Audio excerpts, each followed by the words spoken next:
Bonjour à tous les amis, aujourd'hui on se retrouve pour une toute nouvelle vidéo sur ma chaîne YouTube, une nouvelle vidéo aujourd'hui, je vais tout simplement vous accueillir d'une façon assez spéciale, on va évidemment dès à présent se revoir ce but absolument extraordinaire, alors c'est qu'un penalty, mais c'est évidemment le but le plus important de cette saison en Liga du côté du FC Barcelone, ce penalty marqué cette communion absolument extraordinaire, elle est juste là, je vais tout simplement vous remettre la vidéo, le penalty de Rafinha inscrit à la toute dernière minute, on va profiter de tout ça ensemble.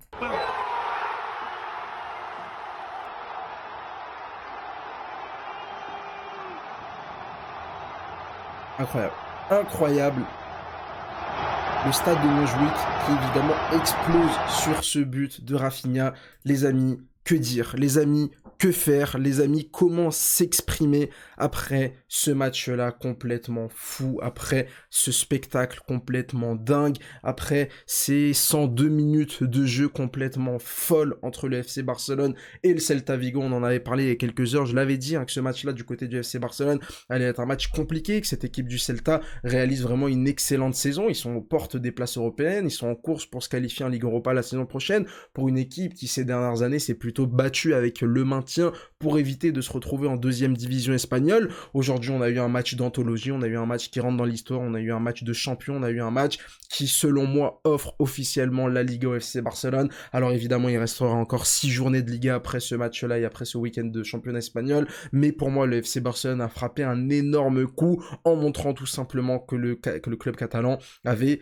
un caractère absolument sensationnel. Le FC Barcelone, ces dernières années, c'est un club qui, plus d'une fois, s'est fait complètement écrasé psychologiquement par certains de ses adversaires. On a eu plusieurs humiliations lors des différents matchs, tout simplement lors des saisons précédentes, mais clairement cette saison c'est absolument extraordinaire. Les deux classicos face au Real avec la victoire 4-0, la victoire 5-2, le match face à l'Atlético il y a quelques semaines où t'es mené aussi, où tu te retrouves dans les mêmes circonstances à être mené de 2 buts alors qu'il reste plus beaucoup de temps, tu réussis à revenir, tu réussis à gagner ce match là au bout du temps additionnel. On peut penser aussi à Benfica, on peut penser à certains matchs voilà qui ont été très difficiles et que les clubs et que les joueurs du Barça sont allés chercher un match absolument sensationnel. Le FC Barcelone mais évidemment une énorme pression sur le Real Madrid qui jouera demain face à Bilbao à domicile, un match qui va être très difficile pour les Madrilènes face à Bilbao qui voilà qui sont en train de réaliser une saison absolument exceptionnelle, 4e de Liga, ils sont bien placés aussi en Ligue Europa avec une qualification obtenue jeudi dernier pour les demi-finales de cette compétition européenne. Je vais me calmer parce que vraiment ce qui s'est passé, on est passé évidemment comme souvent avec ce FC Barcelone par toutes les émotions. On est évidemment passé par tous les états pendant 102 minutes, par un Barça déjà qui ouvre rapidement le score avec Ferran Torres. Ferran Torres 10 buts pardon, cette saison déjà en Liga, pour un joueur qui n'a que des petites miettes, qui n'a que 10 titularisations, pardon, dans le championnat espagnol, un magnifique but marqué par Ferran Torres. Clairement, le FC Barcelone, sur le début de match, il n'y a aucun débat, et on est au-dessus du Celta, il n'y a vraiment pas de débat, on est largement au-dessus même, j'ai envie de dire.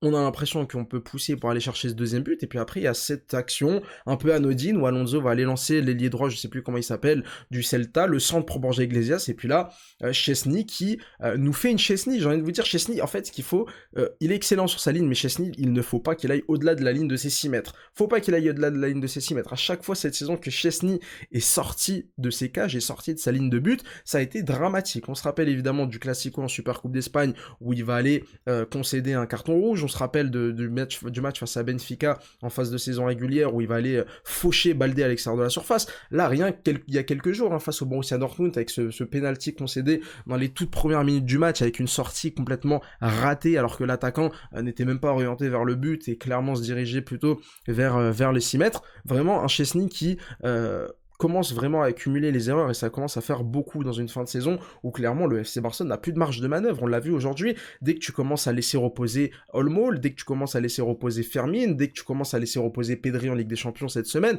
tu n'as pas de marge de manœuvre, tu es obligé à chaque match de jouer avec les meilleurs joueurs, tu ne peux pas faire tourner Gérard Martin qui a été absolument catastrophique, hein, vraiment ce mec-là. Heureusement qu'il n'est pas formé à la Masia, parce que sinon, il aurait vraiment entaché grandement la réputation du meilleur centre de formation du monde. Clairement, ce Gérard Martin, c'est un scandale. Hein. Il sait strictement rien faire. Il n'est pas capable de proposer des appels et du jeu long avec des appels de balles le long de son couloir. Dès qu'il a le ballon, le seul truc qu'il sait faire, enfin il sait faire deux trucs. Soit il y a une passe en retrait pour pas prendre de risque, pour pas perdre le ballon, soit un centre en première intention directement. C'est-à-dire que peu importe où il va se trouver dans son couloir, que ce soit proche de la ligne des 6 mètres ou bien proche de sa moitié de terrain, le gars, voilà, le seul truc qu'il sait faire, c'est centrer directement. Centrer, centrer, centrer. Il ne sait faire que ça, il est incapable de provoquer quoi que ce soit balle au pied. Alors évidemment, on sait que c'est un joueur limité, mais là forcément dans un match comme ça, dans un match serré, dans un match compliqué, vraiment l'écart de niveau entre lui et Baldé est absolument criant. Et puis même Jules Koundé, je l'aime beaucoup, Jules Koundé, je l'apprécie énormément. Ça fait plus d'1 an et demi qu'il a pas raté de match avec le Barça, le gars enchaîne, le gars joue tous les matchs, mais on le sent et on ne m'enlèvera pas de l'idée que Jules Koundé n'est pas un latéral droit. En tout cas, offensivement, pour moi, il a aucune caractéristique pour jouer à ce poste-là. On le savait déjà, il n'est pas forcément formé à ce poste-là, mais clairement, c'est très très très compliqué pour Koundé au poste de latéral droit, où clairement, offensivement, dans un match où tu avais besoin de marquer, dans un match où tu avais besoin d'emballer offensivement le jeu, c'est pas avec Koundé que tu pouvais faire quoi que ce soit, même si évidemment, c'est un peu moins grave que Gérard Martin. Et puis voilà, derrière, Koubarsi, Inigo Martinez ont complètement raté leur match. Voilà, faut le dire, ils ont complètement raté leur match. Pour moi, c'est l'une des meilleures paires de centraux du monde cette saison. Ils ont une complémentarité exceptionnelle. Ils font vraiment une très très grosse saison, notamment Inigo Martinez. Mais il s'est passé quoi en fait? Il s'est passé quoi? Déjà sur le deuxième but, on a Inigo Martinez et De Jong qui vont se gêner. De Jong qui passe complètement au travers. Et Borja Iglesias qui va marquer un but super facile. Sur le troisième but, j'en parle même pas. Comment c'est possible que Borja Iglesias ne soit pas marqué? Je veux bien que t'es mené d'un but, que t'as besoin évidemment de mettre un maximum de pression, etc. Mais les gars, vous êtes deux défenseurs centraux, il y en a au moins un des deux qui peut coller Borja Iglesias, il y en a au moins un des deux qui peut être au contact de l'attaquant de pointe adverse. Non, ils l'ont laissé derrière eux, lui qui n'était pas hors jeu, il est parti de sa moitié de terrain sur le dégagement de la défense, et il va aller marquer un triplé. Voilà, il a marqué les 3 buts les plus faciles de sa carrière, et honnêtement, c'est vrai que ça commence à bien faire de voir des joueurs, je suis désolé, qui sont moyens, marquer des triplés face au FC Barcelone. On a eu Pavlidis en Ligue des Champions cette saison, je me rappelais de Darwin Nunez, il y a quelques saisons avec Benfica. On a aussi Sorloth, lui c'était pas un triplé mais qui a pas arrêté de marquer cette saison contre le Barça, alors que le mec est juste moyen. Je pense aussi par exemple à Guirassy qui t'a mis un triplé en Ligue des Champions cette semaine, alors que le gars est juste ultra moyen. Et là maintenant t'as Borja Iglesias, va falloir arrêter de donner des carrières à des joueurs et à des attaquants qui sont juste moyens. Voilà, allez, il y en a peut-être quelques-uns dans cette liste qui sont de bons attaquants, je pense par exemple à Guirassy, mais globalement voilà, c'est pas le gratin du football européen, c'est pas des attaquants qui ont marqué 2-3 buts contre toi parce qu'ils sont fantastiques, parce qu'ils sont très très forts. À chaque fois quand tu regardes leurs buts, c'est des buts hyper faciles parce que la défense est absolument clownesque, parce que les gardiens font n'importe quoi, parce que les défenseurs se rentrent dedans, parce que les défenseurs te laissent libre. Bref, c'est évidemment les risques pris par le FC Barcelone avec cette façon de jouer. Et puis derrière, voilà, je l'ai déjà dit, cette équipe n'a pas de marge de manœuvre, le FC Barcelone ne peut pas faire tourner, le FC Barcelone a besoin tout simplement à chaque fois de jouer avec ses meilleurs joueurs, et clairement quand Dani Olmo, quand Lamine Yamal rentre, quand Rafinha reprend son poste d'ailier gauche, là la différence elle est là, le niveau n'est plus le même, le FC Barcelone peut aller chercher pratiquement immédiatement en un claquement de doigts, en un claquement d'œil, en un clignement d'œil, pardon, le Barça qui va aller chercher ce deuxième but, puis chercher ce troisième but, l'égalisation. C'est beau, voilà, c'est beau, c'est beau, ça m'a fait évidemment extrêmement plaisir. J'étais évidemment complètement dépité après le troisième but de Borja Iglesias, mais on l'a fait, on est parti chercher cette égalisation extrêmement importante évidemment, et puis après voilà, le Barça qui forcément voilà, t'es à 3-3, il restait quoi, il restait une vingtaine de minutes de jeu, on connaissait pas encore l'étendue du temps additionnel. Le Barça qui s'est retrouvé dans une situation où fallait pas non plus prendre trop de risques offensivement au risque de tout perdre. Voilà, parce que c'est vrai que quand tu peux pas gagner, il faut aussi ne pas savoir, vaut mieux aussi ne pas perdre, et un point c'est mieux que zéro évidemment, et c'est vrai que le Barça s'est un peu retrouvé dans une situation où on a essayé de maîtriser entre guillemets cette fin de match, de trouver, d'être un peu plus patient évidemment, de moins se projeter vers l'avant, et puis évidemment du côté du Celta, on a défendu ultra bas, hein, j'allais vous dire, ils se battent avec leurs armes, mais c'est vrai que cette équipe du Celta m'a vraiment pas fait forte impression, hein, franchement.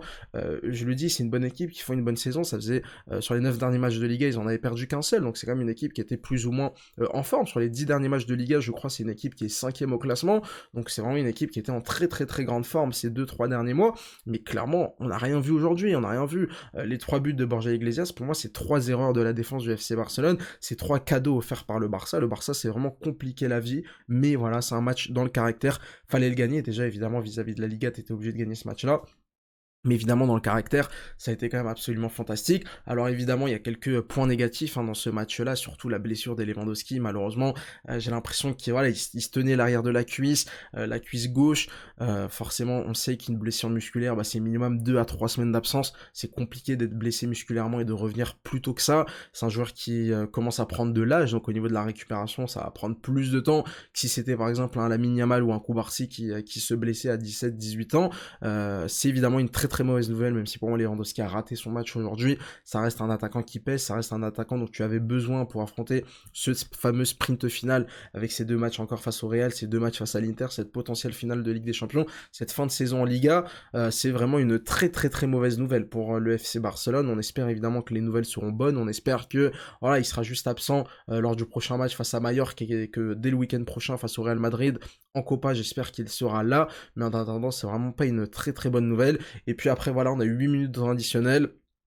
Le Barça qui a poussé, mais qui n'arrivait pas tout simplement à trouver la solution, qui n'arrivait pas à trouver ce but qui te permettait de repartir avec les 3 points et d'accroître évidemment ton avance sur le Real Madrid en prenant 7 points d'avance avant de les voir jouer demain soir au Bernabéu face à Bilbao. Et puis après, voilà, il s'est passé ce qui s'est passé. Le penalty est absolument indiscutable. Dani Olmo est fauché dans la surface de réparation. Il joue très bien le coup parce qu'Olmo, il est pris des 2 côtés. Hein. Il y a un défenseur devant lui, un défenseur derrière lui, mais il a le coup d'œil. Il sait que le défenseur derrière lui va tenter de lui prendre le ballon, il met le pied au bon endroit au bon moment, le défenseur arrive en retard, il lui tape la jambe, il n'y a absolument aucun débat possible. Sur le direct, c'était évidemment impossible à voir, le contact, on ne pouvait pas forcément le voir étant donné que c'était vraiment minime, mais sur le ralenti, c'est absolument indiscutable, le penalty est logique, penalty pour le Barça, victoire 4-3 face au Celta. Heureusement que Rafinha, je peux vous dire que le niveau de stress était maximal au moment où Rafinha a tenté son penalty. Voilà, franchement, si Rafinha a raté ça, c'est bon. On a arrêté tout, et tant pis pour cette fin de Liga, mais vraiment, but extrêmement important de la part de Rafinha, 2 buts, une passe décisive pour Rafinha, une saison absolument extraordinaire, décisif encore une fois dans un grand rendez-vous.